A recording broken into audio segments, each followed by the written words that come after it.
لكل الناس اللي تعبت وكانت مستنيه حق احمد الله يرحمه يرجع، وتعبت علشان حقه يرجع، فخلاص بشرى عظيمه مش هتتعبوا تاني، لان احمد حقه ببساطه مش هيرجع. وهو ايه حق احمد اصلا؟ يعني ايه حق احمد علشان خاطر نستناه يرجع؟ انت مستني حد يتحاسب بالقانون؟ القانون ببساطه ما بيحاسبش غير على حاجات ماديه. انت قتلتني بسكينه، اذا انت قاتل وفي اداه جريمه اللي هي السكينه، وفي مقتول او مجني عليه، اذا اركان الجريمه مكتمله، فبكده ممكن يبقى في حساب. لكن ايه اللي احنا مستنيينه؟ حد اذى احمد نفسيا؟ طب حد دمره؟ طب حد وعده بحاجه واخلف؟ حد كان له مصلحه في انه يوعد ويخلف؟ حد ما كانش له مصلحه بس وعد واخلف، او كان منتظر منه حاجه وما عملهاش؟ في النهايه القانون ما بيحاسبش. في النهايه القانون حاسب خلاص احمد اصلا. وعلى لسان نادر شوقي نفسه ان احمد الله يرحمه ما كانش زعلان من المؤسسه العسكريه لما اتحكم عليه، بل بالعكس القاضي كان رحيم بيه. يعني بدل ما يتحكم عليه بسنه، القاضي نفسه وكانه بيقول لنا النهارده الراجل يعني هو اتحكم عليه بشهرين. يعني تشكر المؤسسه العسكريه. المؤسسه العسكريه مش طرف يا جماعه، ما هياش فزاعه، مش حد هيدخلها لنا طرف في الموضوع، هي مش طرف في الموضوع اصلا. هو احمد غلط، احمد الله يرحمه غلط، بس غلط ازاي؟ ده اللي احنا بنتكلم فيه. احنا ما بنقولش ان على راسه ريشه يا استاذ ابو المعاطي زكي. احنا ما بنقولش ان على راسه ريشه، وان المحامي زيه زي الدكتور، زيه زي لاعب الكوره، ما فيش حد على راسه ريشه وكله بيدخل الجيش. احمد نفسه ما قالش انا على راسي ريشه. احمد نفسه كان شايف ان هو فعلا كان يستحق العقوبه، لكن هو كان بيسال هو انا عملت ايه؟ هو انا مش في بني ادم، في شخص مسؤول في البلد قال لي انت اطلع اتكل على الله، اطلع طيارتك، انت ورقك سليم ومظبوط؟ هو نادر شوقي ده يا جماعه لاول مره هيشتغل الشغلانه دي. هو نادر شوقي ده ما صفرش حسام غالي وعماد متعب وغيرهم قبل كده. هو نادر الشوقي ده هي مش شغلته؟ هو مش عارف المفروض ايه يعمله وبيعمله؟ جه النهارده سبحان الله سبحان الله ومع احمد رفعت ما كانش عارف شغله ايه. وسبحان الله برضه ان احمد رفعت راح اتحبس.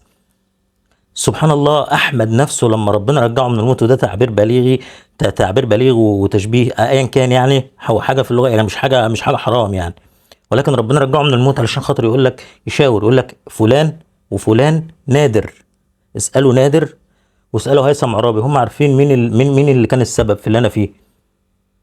نقوم نيجي احنا النهارده نقول له لا انت ما انتش عارف حاجه يا احمد، اسكت انت. ده نادر هو السبب، نادر هو الظالم، نادر هو اللي عليه المشكله، هو اللي. وكان احمد ده الله يرحمه كان شخص يعني عبيط، شخص ما بيفهمش، مش عارف ان في واحد صديقه دي شغلته واثر في شغله فبالتالي هو اتحبس. لا هو ما يعرفش حاجه زي كده. هو احمد الله يرحمه مخه على قده. اذا كان احمد نفسه الله يرحمه قال لك ده الشخص ده اسالوه، هو عارف مين اذاني، مين قال مين مسؤول في البلد، مين مسؤول في البلد. وبدل ما تكون شغلته ده على لسان احمد، وبدل ما تكون شغلته ان هو يجيب للناس حقوقها، بدل ما يجيب للناس حقوقها بيأذي الناس. انت متخيل الكلمه؟ يعني انت متخيل الكلام؟ ومع ذلك لا انت ما انتش عارف حاجه يا احمد انت مش عارف حاجه، هو نادر هو السبب. الراجل نفسه صاحب المشكله، صاحب الشأن بيقول لك ده معايا ودول اللي ضدي. تقول له لا انت ما انتش عارف حاجه. ولما نصمم بقى ان احمد لا عارف، يقول لك طب اقول لك على حاجه، احمد نفسه كان هربان. كان هربان، كان هربان. وهو ونادر بقى وكيله كانوا طمعانين في مليون دولار، فعشان كده هربوا. انت متخيل؟ طب هربوا عشان طمعانين في مليون دولار، ايه اللي رجعه؟ يعني رجع عشان يتحبس؟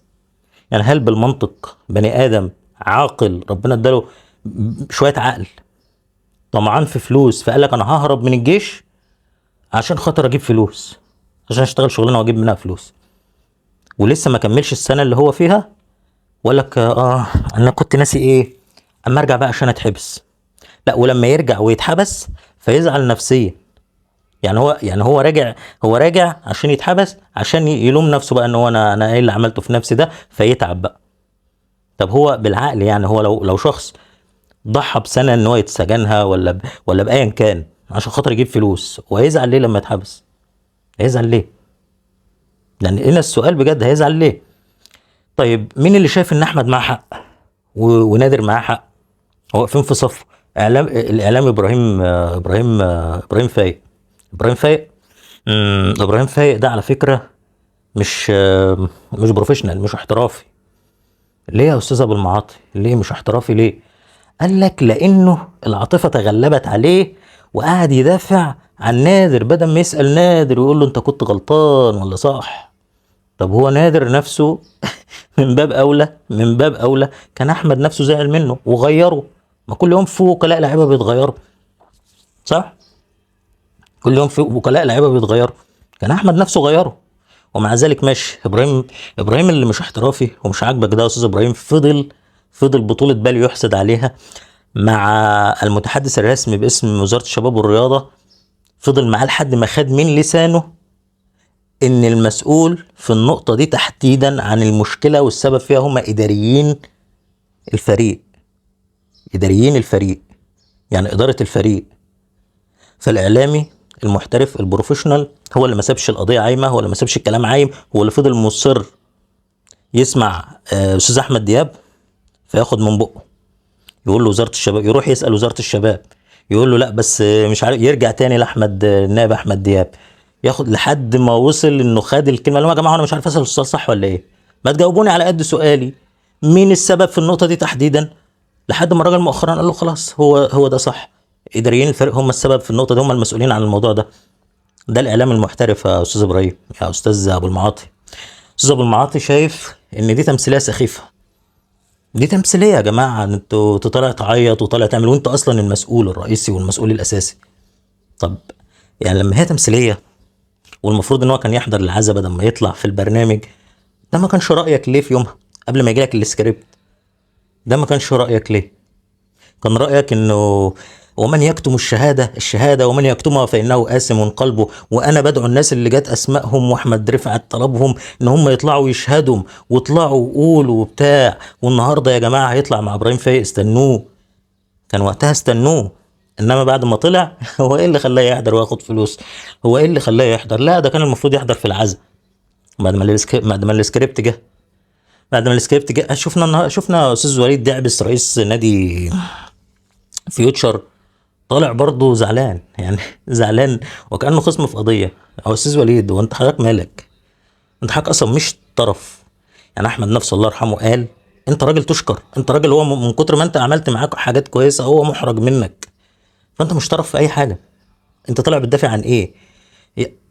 سبب المشكلة اللي كانت حاصلة كانت في وقت انت حضرتك مش موجود فيه، حضرتك مالكش علاقة بيه. فاطراف المشكلة اسوا زعلان، يعني بيقول لك ازاي ما يجيبونيش وما يعملوش معايا مداخلة. فما كدبوه، قال لك لا يا عم احنا ما رفضناش المداخله. قال لك بس المفروض كانوا هم يطلبوك انت، ليه؟ انت علاقتك بالموضوع؟ هو انت حضرتك مسؤول في الدوله؟ حضرتك مسؤول في الدوله؟ طب انت ما انتش طرف في الموضوع في مجني عليه من وجهه نظره، شايف ان هو مجني عليه وبيتهم ناس، انت مش في الناس دي. انت ايه دخلك ان انا ادخل في الموضوع وانا معروف ان انا بريء فاطلع بريء، فيبقى كده القضيه انتهت، ابقى عملت قضيه وهميه وطلعت فيها بريء ونسيب بقى المشكله الاصليه. المهم انت لو جيت تفكر وتبص كل الحاجات دي كلها، لو جيت تبص انها تلاقي تفاصيل صغيرة، تفاصيل بتبعدك عن الحاجة الأساسية الرئيسية اللي قالها أحمد الله يرحمه على لسانه. قال لك في اتنين منهم واحد مسؤول كبير في الدولة، أو واحد مسؤول في الدولة وفي الكورة، الاتنين. تمام؟ الواحد ده هو السبب في اللي أنا وصلت له. كل الحاجات دي بقى بتبعدنا عن الحاجة دي أصلا. يعني كل الحاجات دي هدفها ان احمد وحش هربان، وكيله كان طمعان في فلوس. وكيله ده بالمناسبه اللي ما رضاش يروح مع احمد فتحي بيراميدز، وهو كان وكيله اصلا، كان ممكن ياخد فلوس. وكيله ده اللي ما رضاش ياخد فلوس برده مع رمضان صبحي ويروح بيراميدز. يعني فلو هي المساله مساله فلوس، يعني ما علينا، انا ما بدافعش عن نادر شوقي، ممكن يبقى حلو ممكن يبقاش، ما هيش قصتي يا جماعه. احنا بنتكلم دلوقتي في حق راجل معنويا نفسيا. ما عندكش كلمه حلوه تقولها ما تتهموش بتهمه باطله وهو بين ايدين ربنا. الموضوع بقى فعلا مستفز وصعب. يا جماعه انتوا قلقانين ليه؟ مفيش قانون هيحاسب حد على حاجه. بس يا اخي ممكن تكون حكمه ربنا. سيبنا يا اخي نعرف. بس هي فعلا حكمه ربنا، ليميز الله الخبيث من الطيب. تعرف ان احنا في منظومه صعبه، يعني في منظومه هتقول ايه؟ احنا في منظومه صعبه. ناس كنت بتحس انك بتثق فيها ويطلعوا وقت الجد موجهين. الناس المحترمين صورتهم تتشوه. تاني تاني مفيش جيش ومفيش دولة أحمد كان بيعاندها أو بيعاديها، ماشي تمام. مفيش حد ضد الدولة ومفيش حد حاجة، بل بالعكس. أحمد والوكيل بتاعه بيشكروا بيشكروا الدوله وبيشكروا نادي طلائع الجيش ان هم استضافوهم وان هم عملوا لهم المعامله ديت، وان هم بل بالعكس هم شايفين ان القاضي كان رحيم بيه، بدل ما يديله سنه كمان لا ده نزل من الحكم بل يعني. فطلع الدوله بره الموضوع، الدوله مش طرف في الموضوع. موضوع اشخاص، شخص في الكوره وله صفه معينه في البلد، يطلع بريء يطلع مظلوم يطلع ظالم، ما تسيب الدنيا تاخد مجراها. ربنا يرحم احمد. وحق احمد في حاجات كده، في حقوق في ما بترجعش في الدنيا يعني، ففي حقوق كده بتبقى في الاخره. ده اخر حاجه. انا ما عنديش علم في اي حاجه وما اعرفش مين ظالم ومين مظلوم. انا بس يعني حسيت ان انا دول بما اني اذنت لنفسي في يوم من الايام ان انا افتح كاميرا واتكلم، فانا لازم، ما ينفعش اجي وقت يبقى عندي كلمه عايز اقولها وما اقولهاش عشان مبقاش حرام عليا. بس انا بقى بيشوفني حد بيشوفنيش حد، دي مش قصتي. انا ما والله ما قسما بالله ما بيفرق معاك الكلام ده، ولكن دي كلمه حق قدام ربنا وبس. عشان لم يعني، يعني بس ده اللي كان جوايا وده اللي كنت عايز اقوله. ربنا يرحم احمد. ده اللي باقي له.